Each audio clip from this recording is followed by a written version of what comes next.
এবার দেখো আমাদের ওই 283 পৃষ্ঠাতেই 3-4 নম্বর 3-4 লেখা আছে √33 সেন্টিমিটার দৈর্ঘ্যের বাহুষ্ঠী বর্গাকার চিত্র অঙ্কন করি। 33কে আমাকে দুটো সংখ্যার গুণফল আকারে লিখতে হবে। তো 3 11 33 লেখা যায়, কিন্তু সেখানে 11 অনেক বড়, 3 অনেক ছোটো হয় বলে বাজে লাগবে বলে নেওয়া যাবে, ওটাও রাইট হবে। তো আমরা তাও 5 দিয়ে নিচ্ছি।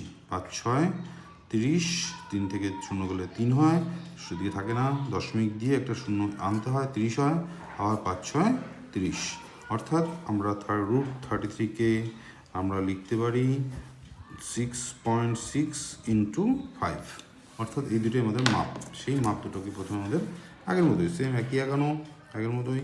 অর্থাৎ প্রথমে তোমাকে এখান থেকে শুরু করে 6.6 মানে 6 ঘর কি আরও 6টা ছোটো ছোটো ঘর, আর একটা 5 সেমি, অর্থাৎ এখান থেকে তোমাকে একটা 5 সেমি, এই দুটো দেখ তোমাকে দিতে হবে।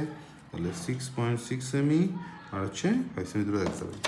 আগের মতোই আঁকানো, একদম সোজা। নিচে একটা মাপ ছড়া লম্বা দাগ দিবা, দাগ দিয়ে কম্পাস দিয়ে সেই 6.6 যে বড়ো মাপটা সেটা আগে আমরা সমান করব, করে নিয়ে এই কোণায় বসাবো, বসায় 6.6টা কেটে নেব। তারপরে আমরা পরের যে মাপটা 5 সেমি সমান করব, সমান করে আমরা ওখান থেকে শুরু করে একটা 5 সেমি কেটে নেব। ঠিক আছে? এবার তাহলে এখান থেকে 6.6, এখান থেকে আমাদের 5 সেমি কাটা হয়ে গেল।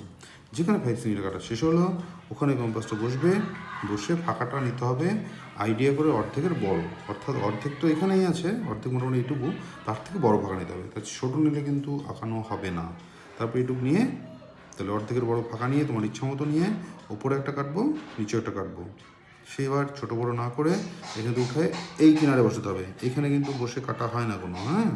তো এখানে উপরে কাটবে, নিচেও কাটবে, কাটে এই ছেদবিন্দুটাকে আমরা স্কেল দিয়ে জোড়া দিব। জোড়া দেওয়ার পর ছেদবিন্দুকে স্কেল দিয়ে জোড়া দিলাম, দেওয়ার পর এবার মিডিল পয়েন্টে কম্পাসটা বসবে, বসে পেন্সিলটা কিন্তু এই কিনারে লাগবে, এই কিনারে পেন্সিলটা লাগানো হলো, হ্যাঁ। লাগানোর পর উপরে তোমাকে অর্ধবৃত্ত আঁকতে হবে, যেটা ওখানে গিয়ে ছেদ করবে, অর্ধবৃত্ত আঁকতে হলো। এইবার কম্পাসের চোখাটা বসবে এই যে দাগটা দেওয়া আছে এখানটায়, যেখানে একটা দাগ দেওয়া আছে ওখানে বসে কম্পাসের চোখা বসবে, বসায় আমাদের এখানটা একটা 90 ডিগ্রি রাখতে হবে, 90 ডিগ্রি রাখতে হবে।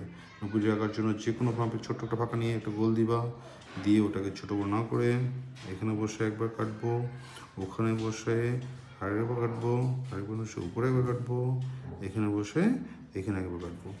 এবার আমরা একটাকে স্কেল দিয়ে একটু ওপর দিকে এটাকে আমরা জুড়ে দিব ওপরের বৃত্ত পর্যন্ত। এই আঁকানোটা, এইটুকু আঁকানো তো ঠিক আগের 1 বা 2 এর মতোই, কিন্তু এটার মধ্যে বড় আকার চিত্র হওয়ার জন্য একটু এক্সট্রা বাড়াতে হবে। এই আঁকানোটা কিন্তু একই। কীভাবে বাড়াবো?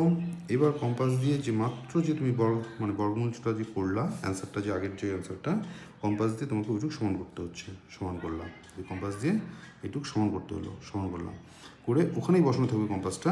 পেন্সিলটা জাস্ট ঘুরে এই দাগের সোজা নিচে এখানে বসবে, পেন্সিলটা ঘুরে এখানে বসায় কিন্তু কাটতে হবে।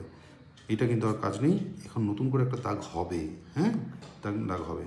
কম্পাসটা কিন্তু এটা সমান করে এখানে কাটতেই হবে। এবার এখানে উঠবে, মাত্র যেখানে কাটলা ওখানে বসবে, আগের দাগটা বসবে না, যেখানে মাত্র কাটলা ওখানে বসবে। বসায় তোমাকে একটা সোজা উপরে ফাঁকা জায়গাটা দেখতে হবে। তারপর এখান থেকে উঠবে, ফাঁকা কিন্তু ওইটাই আছে, ছোটো বড়ো হয় না। এই যে এইটা মাপ যে ছিল ওই ফাঁকাটা কিন্তু এখনও আছে, এখানে কাটছি, এখান থেকে কাটছি, ওটাই আছে।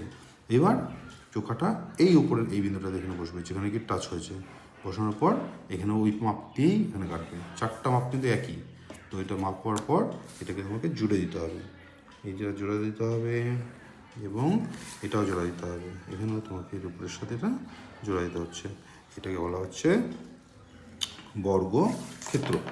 অনেক নাম দিবা, এ বি সি, এখানে সি ডি ই, মনে রাখতে হবে এখানে একটা নাম আছে F G H I J K L, এইখানে একটা নাম হবে এম, এখানে নাম হবে এন, এরকম অনেক নাম দিলাম, নামের সাথে কোনো ব্যাপার নেই। কিন্তু তুমি যে বর্গক্ষেত্রটা আঁকিয়েছো সেটা কিন্তু নিচে লিখতে হবে। সি, এখান থেকে এফ, এখান থেকে এন, এখানে M, C F N M হলো বর্গক্ষেত্র। এরকম নাম দেওয়া যাবে না কিন্তু, সি এফ এম এন এরকম নাম হয় না, নাম এফ হয়ে যাবে, নাহলে লিখতে শুরু হলে এইভাবে আসবে, সি এম এন এফ এটাও দিতে পারো, সি এফ এন এম এটাও দিতে পারো, N M F C, N M C F এভাবে দিতে পারো। মোট কথা এরকম উল্টোপাল্টা করে হবে না, হয় দিয়ে ঘুরবে, যেখান থেকে শুরু করবে ঘুরে ঘুরে নামটা হবে। তাহলে আমি এটা দিচ্ছি সি এফ এন এম হলো বর্গক্ষেত্র, সি এফ এন এম হলো বর্গক্ষেত্র। তাহলে এই পর্যন্ত 1 2 3 সব একই আঁকানো, একটা পারলেই সবগুলো পারবা, 1 2 3 সব পেরে যাবা।